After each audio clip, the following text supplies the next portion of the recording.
Howdy, I'm Jonathan Booz.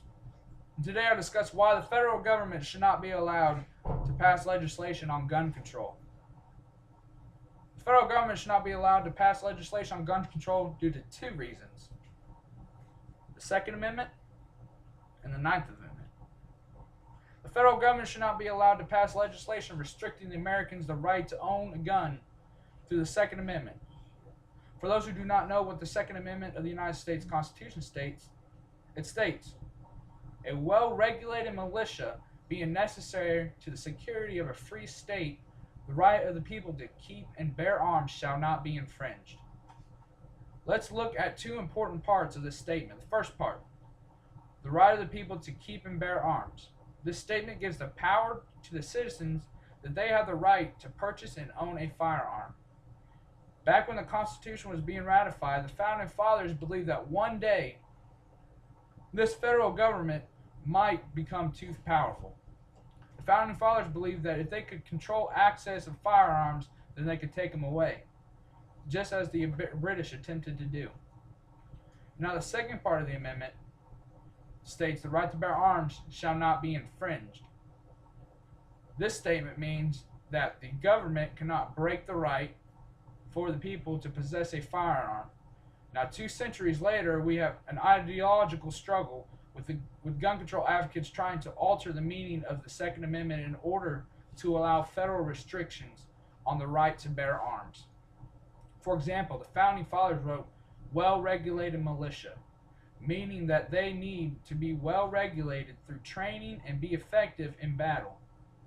And this can only happen with unrestricted access to firearms. Now, some would say that a well-regulated militia would be today's National Guard or reserves, but that is not the case. There's a clause in the Constitution that specifically authorizes arming the National Guard and reserves. The clauses are Clause 15 and 16 under Annotation 42, which is under Article 1 in the Constitution, which discusses the calling out of the militia and the regulation of the militia.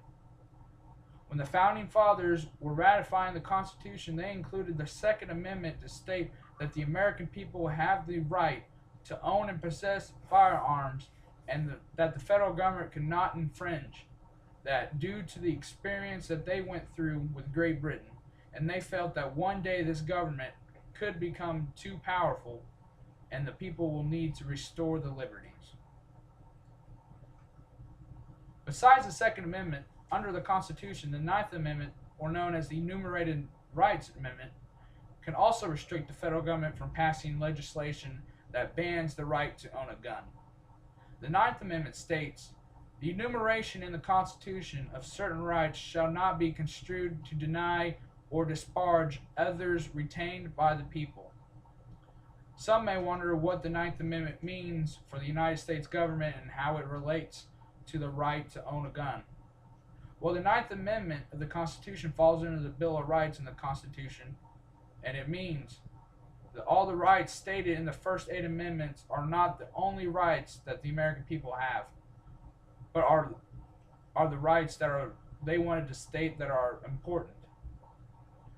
This amendment basically tells citizens that they have more rights than listed above.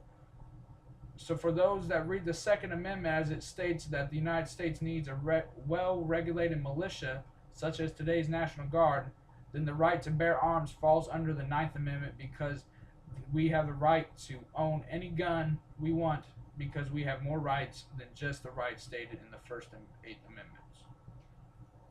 Stated under the Ninth Amendment, and the government cannot pass legislation restricting those unstated rights. Back when James Madison and the Founding Fathers were ratifying the Constitution, they included the Ninth Amendment to prevent the federal and state government from passing legislation that restricts rights not stated in the first 8 amendments, which depends on how you read the Constitution whether or not that the right to own a gun falls under the Ninth Amendment.